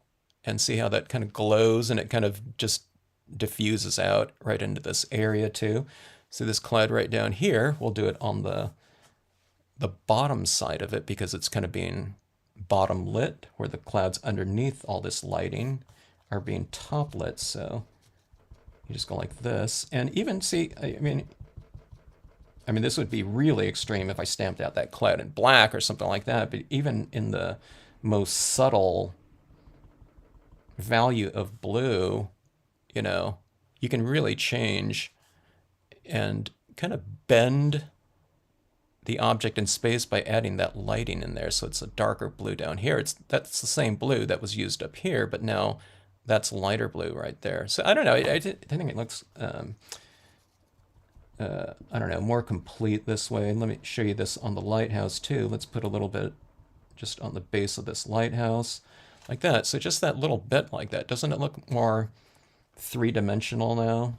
I mean, and it was literally like, I don't know, like a 3-second application of, you know, just some very light ink on here. So there's all kinds of little things that, you know, that you can do like that with this, these types of finishing touches. I can't tell you how many times adding these little touches like this or with a gel pen or paint pen have kind of saved some compositions because, you know, something gets really too extreme. You can kind of mute it and, you know, obscure it a little bit with by putting in like a blanket of fog in front of it. Or sometimes when things get too kind of soft and muddled, you know, just going in with like a paint pen or something like that adds little crisp little touches back into it. So you can add in kind of textural elements. So sometimes you might be thinking about, you know, what you can do to something. And you might be thinking in terms of like imagery or additional colors or something like that. But it might be something as subtle as just making something look a little bit softer in some areas. Okay, so there's that white back into that lighthouse right there. I just illuminated that because I think I'm just going to put a little bit of a glow right around here as opposed to putting in that beam in there.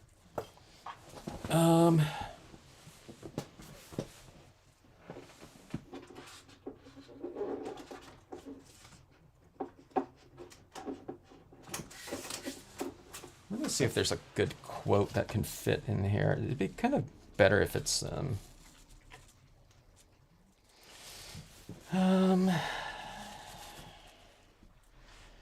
I kind of need, I mean, you can go with a horizontal quote in there, but it's kind of better if it's kind of elongated or at least kind of square.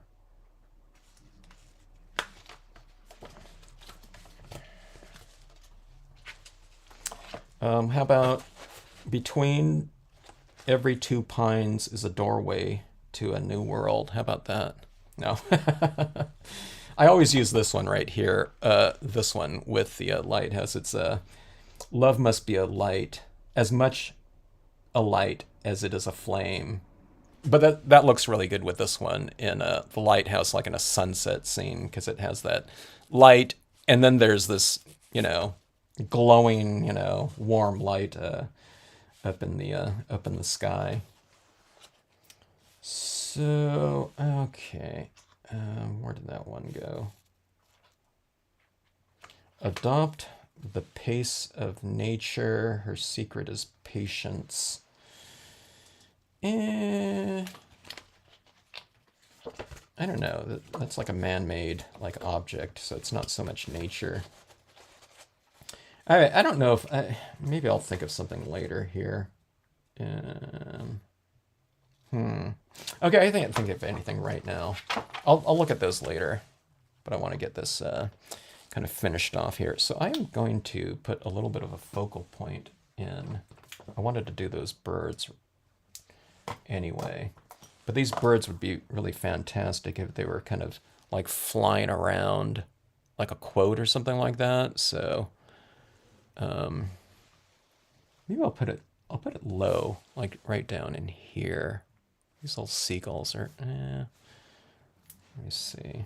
Now these will be going the other way, so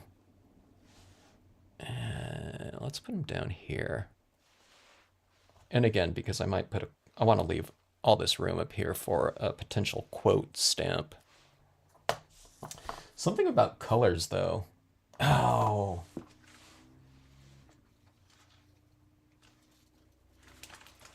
Where's that one?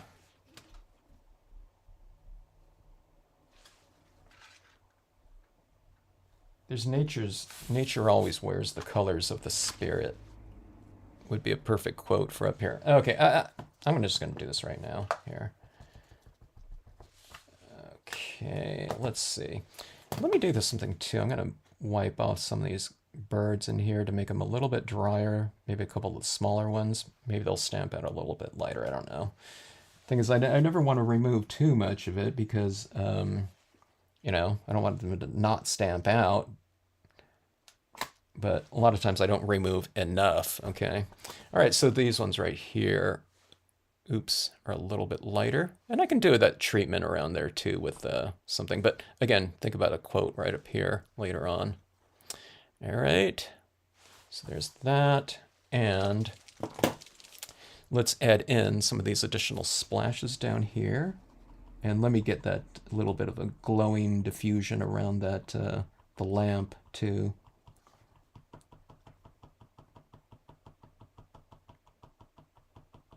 Someone was telling me about, okay, now I can't remember, but I thought it was their honeymoon where they went and, you know, some of those lighthouses, I don't think it was an active one, but I think they went on their honeymoon at a lighthouse because they, you know, they really liked lighthouses. Someone was just telling me about that, I don't know, a couple weeks ago.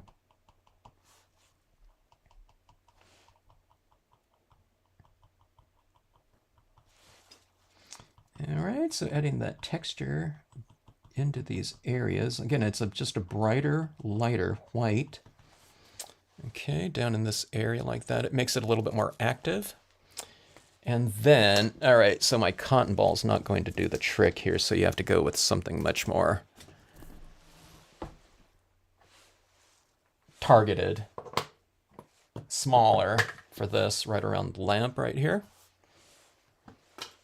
I do this, if I add in a beam too, I often do this around the light too, just to diffuse and to soften up that area up there.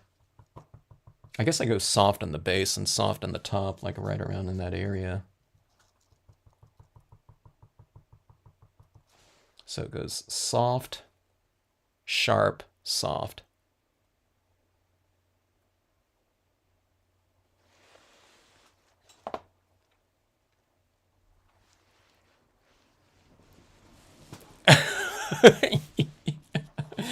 Linda, you got some headphones, so you can go anywhere in the house and don't miss anything Kevin says.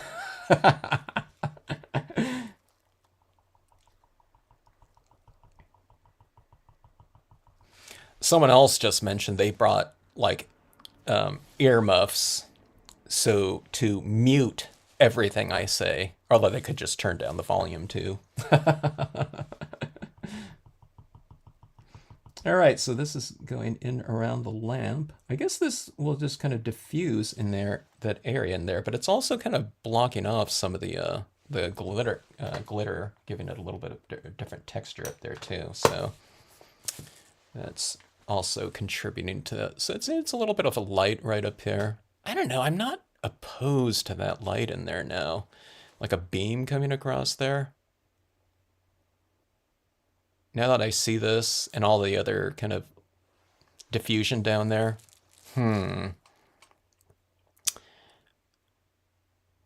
Oh, I just checked my notifications. For some reason, it was turned off. Well, there you go, Linda. Maybe in your subconscious, you turned it off, you know, so, uh, or you were doing some sleepwalking and you went to this channel and you turned off the notifications there. So, something to be said for that, you know, something to be said for, you know, your true feelings like that, you know, the subconscious. Let your subconscious be your guide. Hello, Bugs. Okay, so let's go with, I'm going to go and do this. I think I'm not going, I might not be doing the quote. I don't know, something like this, like a word stamp would be okay too. So this is your, I think there's a sale going on right now for Lighthouse lamp templates, right? You know, they come in 11, 8.5 by 14-inch sizes like that. I always have to say, hey, I'm just joking on these things like that, because sometimes someone will come back and say, hey, I looked for, where did you say, you got that from? Okay, so let's see. A little bit of a stronger application of the ink there, and we'll kind of taper it off that way, okay? Or you can kind of break it up and kind of oscillate it a little bit more. It doesn't have to be like, kind of uniform. That's what I always say with the crepuscular rays that I'm adding, like coming through clouds or going through trees or something like that. Because, I mean, if this light was if it was cutting through some clouds and whatnot, it would break it up a little bit in terms of the intensity. So let's go like that. I didn't put on too thick of an application, but that is that. So it looks like that. All right. Maybe we can, that doesn't look good. Let's flare it a little bit more. It looks too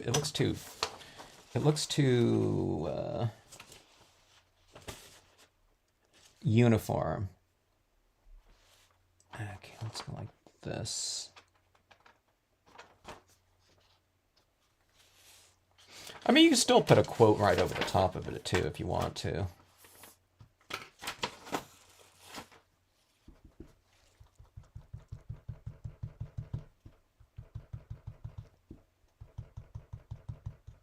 I'll break it up a little bit too, now that it's getting much wider.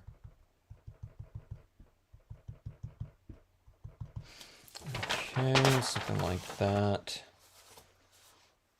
Yeah, that looks a little bit better. Oh, being that I have the white out too, let's put some of these over the seagulls here too.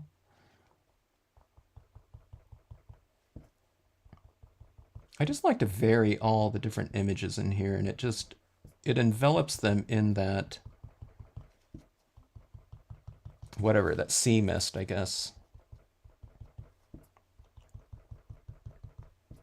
Kind of makes them a little bit more of an integrated element within the scene when you have these, when you're kind of made aware of that substance or something like that.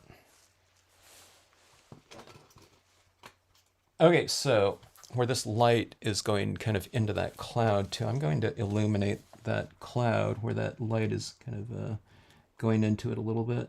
It'll be one of those really subtle little details here.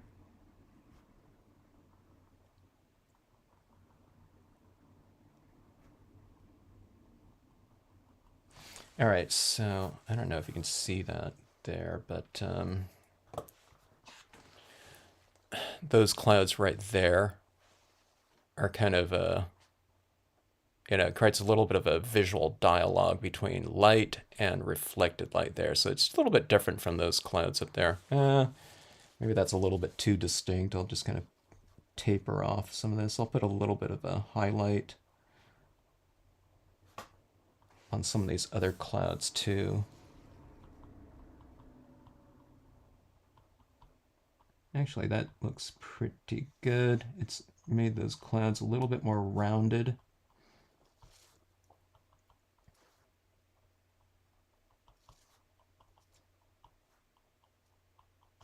All right, so that is that. Okay, so again, going with that at an angle like that, I think it brings a little bit more dynamics into it. We'll have to figure out what to kind of mat these on here. Yeah, I like this pattern too, Linda. I think we're opening up. I think just about everything looks pretty good. The one that I've worked with so far that I gotta find a kind of a really cool application for is this real shardy looking one. I still think when I think of this, I think of ice.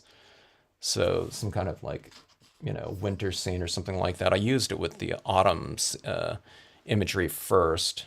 And I thought it looked okay. It was just kind of more extreme, but yeah, this one's just so mellow, but it's a little bit more mellow than I think just the plain holographic. That shimmer kind of breaks it up or something like that because like in between all those little shimmery little elements is that kind of more the color of this paper without that reflection on there. So I guess it's kind of breaking it up into more of like a like that glittery look.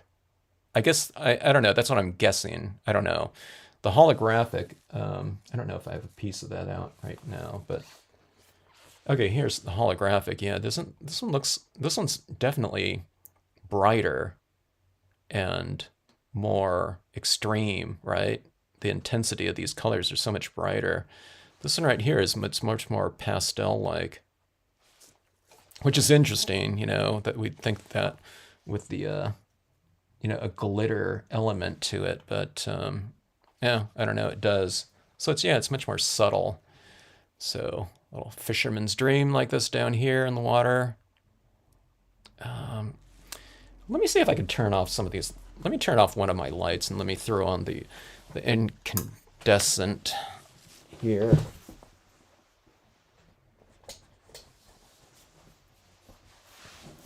So you can kind of see this a little bit more easier, I think, right here. See that? So I just have a incandescent light showing. I still have my other fluorescent light on the other side, but I just turned off one of my things. But you can see, here's the thing that I wanted here in this. What happened? Oh, my camera just compensated here. But this is what I wanted down here. I wanted that little rainbowy type of thing to be happening down in that misty area right in here.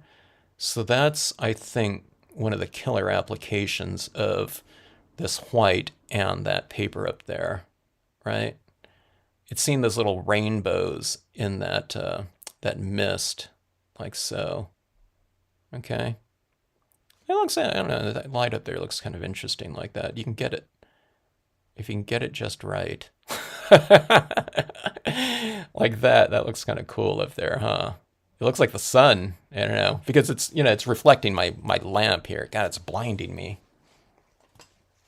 Okay, so here it is right down here, and then see that area on these areas right up here. Sorry, I can't like zoom in a little bit. Let's see if I can zoom in a little bit closer here. It starts teetering, but so you get some of that. See, I mean, it shows up here, but it's like in that water. I didn't put enough on that rock there, but I don't think it looks bad like that.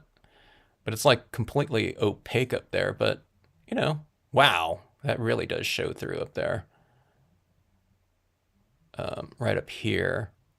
Okay. But again, I wanted that shimmery kind of element to be right down in there. Now it looks like a sunset or something like that. Look at that. Isn't that fun? It's fun stuff. It's an interactive card. These these holographics, aren't they? I don't know.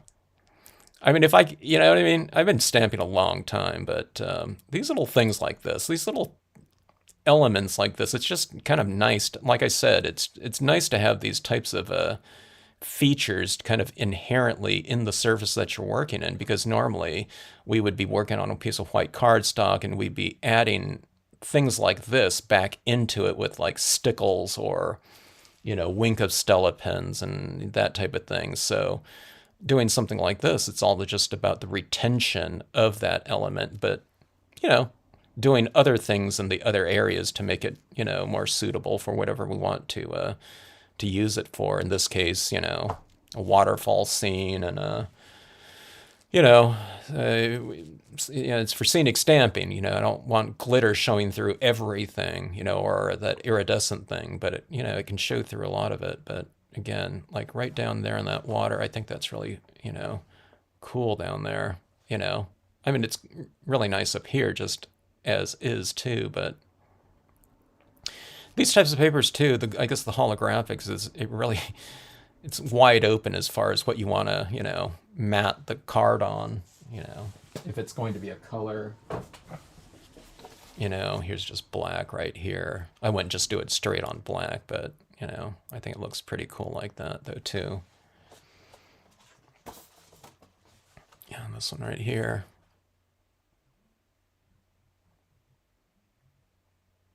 I don't know. What do you think? Is a holographic printable glitter vinyl something that would interest you after seeing these pieces? Maybe, maybe not. I don't know. For me, I definitely see myself utilizing this surface going forward, or it'll go into the rotation. I don't know how much, but look at this like green right there, that aqua green in that water at this angle here. But yeah, so I guess at the certain angles, it just has that certain type of color. Look at that; it almost looks like like a northern light type of effect going on in the background. Oh, we ought to try this for northern lights in here too sometime. With that glitter. I've done it with the other holographics before too, but this glitter one should be kind of cool. I'll do that. Maybe we'll do that with that shardy looking glitter one too, or holographic one too. But yeah, like I said, it also gives it a little bit more dimension too, because it looks like there's some distance in between the paper and the stamped imagery when it comes to these holographics as well. So I don't know, fun stuff. I think, I really like the end results of these. And like I said, you don't have to be too careful about a lot of the applications of media in there because, you put on that white in there and then you stamp things out, put a little bit of white over the top of it. Like, I really like the way that looks right there, that passage of light right in there. So it's just really, I find it to be one of the most, I don't know, maybe user-friendly surfaces. Once you get used to the drying time, it just dries instant. It feels like you're almost, when you're using all these different inks on here, it feels like you're just stamping out with everything in StazOn or something like that because it grabs the ink fairly fast, but it's not grabbing the white so fast that you can't kind of spread it around. But in terms of the impressions, it feels like StazOn or something like that because it dries so fast on there. And I don't know, being that it dries so fast, you can just go right into whatever you're working with and not have to wait around. Not a substitute for, white card stocks and everything like that, but, you can utilize a lot of the same techniques and whatnot. Maybe the sequencing changes slightly with this some type of thing, but you can use a lot of the same techniques that you do on, a piece of matte paper, stamping, colored pencil or whatever, and then whatever kind of embellishments right over the top of that. Yeah, that light there, I think helped it, Jen. I don't know. It was missing something in there, and then I like that this part of it too. It's like it's a little bit more obscured. I guess you can see it pretty good here now that I especially turned off that other light in here. But yeah, let me do something right here. Let me see what this looks like without these other lights if I can get them.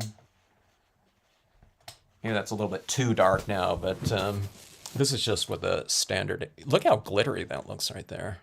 Yeah, I'm in the dark. I should do a whole scene. This is why I should do those um, Halloween scenes just with one light on like this, and I'll do it in monochromatic. I'll turn my camera on just to monochrome. But I don't know, you can see that little shimmery. Yeah, it's a different look there with that warm colored bulb on there. God, it's so much more textured, huh? It's weird. Like that. So, all right. Linda, get some glitter, vinyl, printable holographic paper. It's like I said, it's probably up in the. If anyone, okay, so if anyone sees, like if you're in Canada or wherever you are, Australia, and if you find this paper somewhere, so printable holographic vinyl, okay, and if it's that glitter one, if you could put it in the not in the comment section here, but on the comment section underneath the video, just put a link on it or something like that. I think it'll help people, to find that if they're interested. The people that might come across this video later, they might be able to. It might help them out on stuff like that with any media, actually. If you can't find it easily, okay. I don't know, just put a source or something like that. I think that would be helpful. Glad you like it, Maureen. It was fun stuff. These pretty much came out the way that I thought they would. I like my clouds on here, though. Just in that really light blue. I didn't know if it would show up very well in here, but I love the way that... Those are the softest looking cumulus clouds I think I've ever done on here. I don't know, it's stamping it into that soft pillow of, white pigment ink, I guess, where normally I'm stamping it onto a piece of white cardstock or something like that, in terms of this look. And then it was all kind of fuzzy around here. It looks like super, super soft, which is the way I always want that cloud to look, but it looks especially soft like that. Sometimes I put these clouds too. If I'm doing this on a white cardstock, I use those clouds oftentimes at the base of my waterfalls, making it look extra kind of billowy and soft and whatnot. But yeah, it's just fun stuff. All right, folks, have a great rest of evening.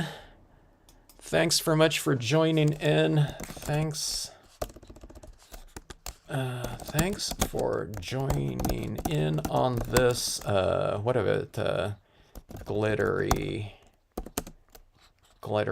on this glittery experiment.